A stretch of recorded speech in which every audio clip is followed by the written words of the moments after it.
Mars in Leo. Mars in Leo will correlate to a soul who desires to take charge of and be in total control of its life and destiny. So you have a combination of Mars and the Sun, and this can be other combinations as well. I have a Sun in the first house, and I feel like that's a Sun in the first house description as well. With Mars and Leo, the soul desires to creatively actualize its evolutionary karmic intentions and requirements to the fullest possible extent. As a result, the dynamic of creative independence will be emphasized relative to a personal will structure that instinctively resists any circumstance or person that attempts to restrict any experience or direction that the Mars and Leo person desires to act upon. I also have Mars in Aquarius, which is the polarity of Leo, and this is definitely true again, depending on what the whole chart looks like. The Mars, what it seems like, the Mars in Leo person is somewhat rebellious, especially if they're really actualizing that creative potential with Leo. I've seen this with Mars and Leo people in professional sports, where they will be more rebellious. They'll be known as the bad guys on the field or the court, show-offs, etc. In essence, Mars in Leo desires to be the master of its own life. We're talking about a very independent person. Mars in Leo will reflect a soul that appears to be self-inflated and self-important, expects to be acknowledged for how special it is, and instinctively acts in such a way as to appear to be the center of the universe. See, a lot of people don't like that, but if you're a Mars and Leo person and you can get to a point where you can sustain yourself financially, then it doesn't matter. You're not really hurting, essentially you're not hurting anyone, and you're the coolest person on the planet. And that's the way it is. And the rest of the people that don't like that, they can go kick rocks. And that's the goal, I think. I've struggled with that a little bit with my life. And when I was younger, I didn't understand how important this was. When I was in positions where I didn't make a lot of money, but I had power and control over my life. Not so much for the sake of power and control, like being power hungry or anything like that, but just so that I could express myself and not have anybody complain, not have any complainers about this amazing energy. So, if you're Mars and Leo out there, this is what I would do. I'm doing it in my own life right now, and I think at this age, there's no looking back. This is what's most important.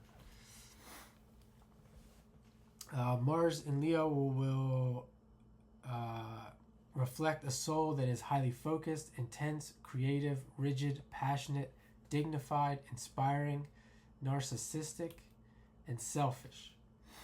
What an amazing energy to have. I can do whatever I want.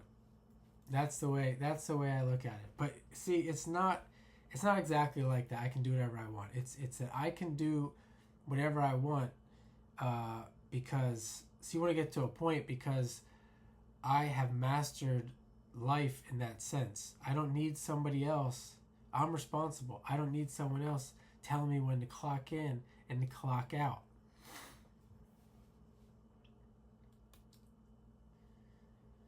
And when you get to that point that you are these things, you can be selfish and dignified and you can also, that's why it adds in here, inspiring. You can be inspiring. You can be uplifting. This is what Mars does at its highest self, especially on Mars and Leo. You can uplift others and give them an example to look at. What's that word? Oh, come to me.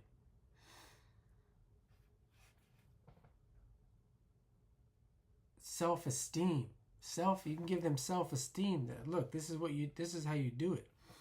And when you do that, you will have the confidence to do it as well. In evolutionary terms, there will be reasons for the soul to have Mars in the sign of Leo. So he's getting into this now. There's usually there could be good reason to have Mars in Leo. For example, it is not uncommon for such a soul to have had a series of recent lifetimes in which there was not a sense of personal power, and to have experienced life in a way that was beyond their personal control. As a result, the soul desires to counteract this experience through manifesting and creating a life in which a necessary soul strengthening can occur. Some empowerment, Mars empowerment. Looked at in this way, it can be understood as a necessary development for the soul. The astrologer must positively reinforce this intention to the client, because typically such a client would have repeatedly heard from many people that they are too selfish, etc. And another thing about this idea of being selfish and things like that and being in the limelight, they also can show that this is imperfection. That's what this is. This is imperfection. When you're doing stuff like this, you create a YouTube channel and you're saying things and you're Mars and Leo and people don't like it, people think you're selfish, etc. This is a platform. These presentation platforms are a platform for imperfection. There's no way you're going to do anything and get good at anything by trying to be perfect and worrying about what other people think, about them thinking that you're selfish, etc., and on and on and on. You're not going to get enough activity to get good. The house that Mars and Leo is in, the aspects that it is making to other particularly not just like YouTube where you can edit things, but things where you can't edit. Like if you were a professor doing lectures, if you were a professional athlete, you can't edit these things. And this is a lot of people on YouTube get good and they get a lot of clout and they edit. Everything is edited. Everything is perfect. They are that perfectionist type. And in the real world, that just doesn't work.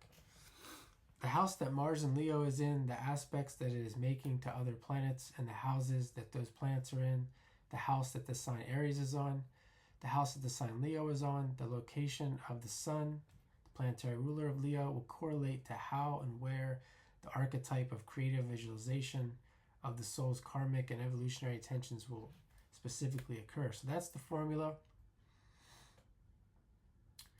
Let's just say let's say a person, I don't have this, but let's say Mars is in the 8th. Mars is in the 8th. It's making a trine to Pluto.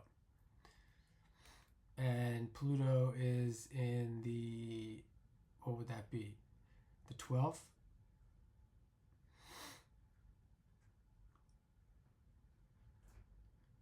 And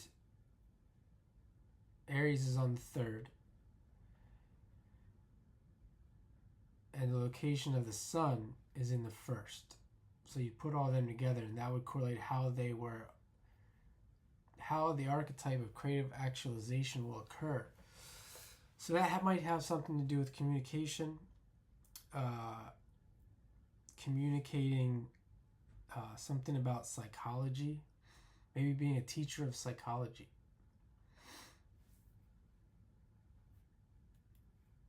Who speaks about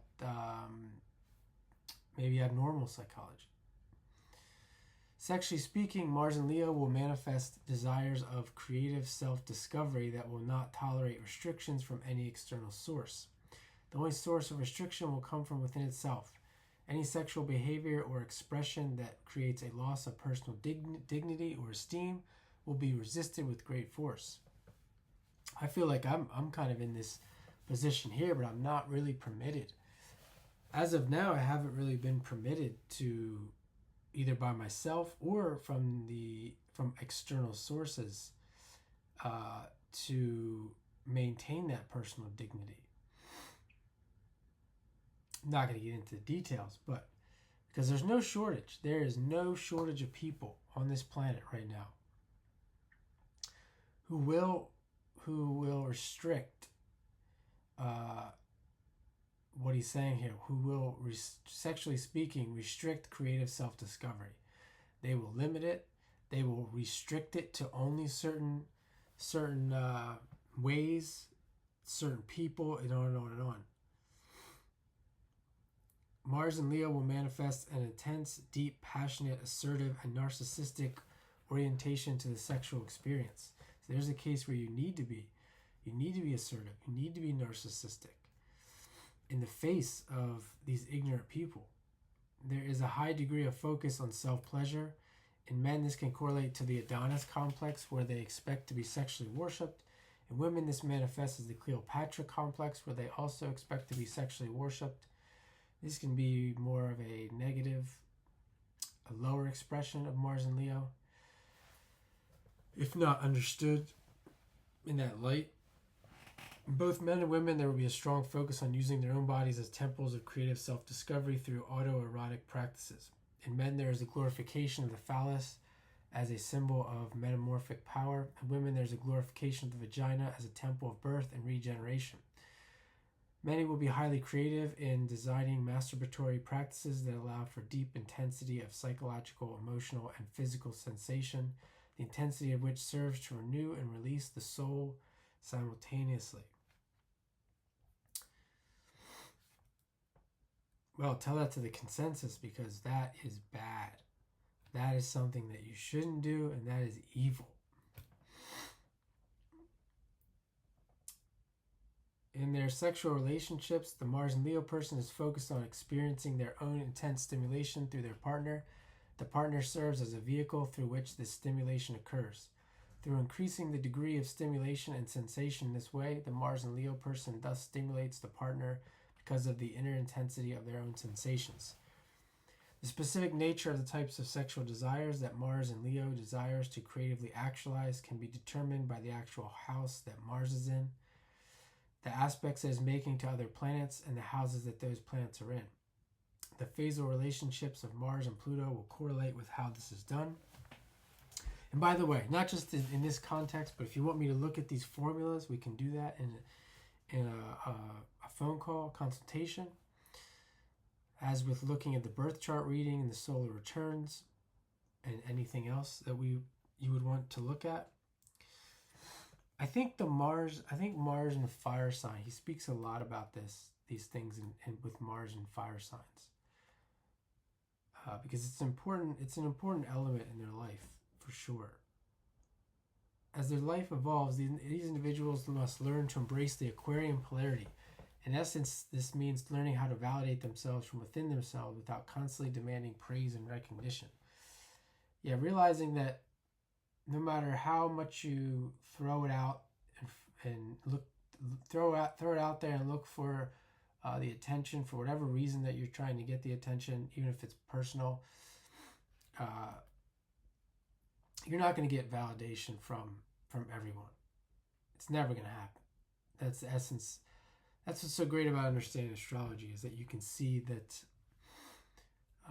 even though you may, or I may think that there is an ideal or some kind of neutral space that everyone should agree on with a lot of this stuff, their charts show something else for some other reason.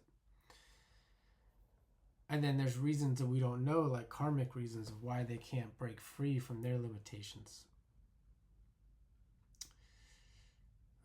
Such people have an evolutionary need to validate and acknowledge the purposes and creativity of others as being equal to their own. They must ultimately understand that the source of creativity does not originate from their own egos or souls, that they must help others actualize their own creative purpose. I talked about that earlier. It's not so much about the self, it's about helping others at a higher level gain that confidence like you have. For their own creative purpose. Sexually, it means to learn to objectify and embrace the sexual desires and needs of their partner, to listen and learn how to satisfy their partner's needs and not just their own. And that's the Aquarius polarity. And that is it for Mars and Leo. I think one person I know, the famous painter Leonardo da Vinci, had Mars and Leo, and I always mention that Last Supper painting and how he incorporates, in my opinion, the Aquarius polarity in painting that, because he knew that painting was astrology. And I'm guessing, obviously I don't know the whole story, I wasn't there, but I'm making an educated guess that he made that painting and did it that way because he couldn't speak out and say that that was astrology, or maybe he did before socializing, and he was looked down upon, he was criticized, etc. So he threw it in a painting, and he got in a Mars and Leo way, comedy. We're talking about comedy. We're talking about challenging people, kind of making light of them. Have thousands upon thousands and perhaps millions of Christians worshiping that painting, and yet not knowing it's astrology and downplaying astrology. I mean, what genius. So, hope you enjoy that, and thanks for watching.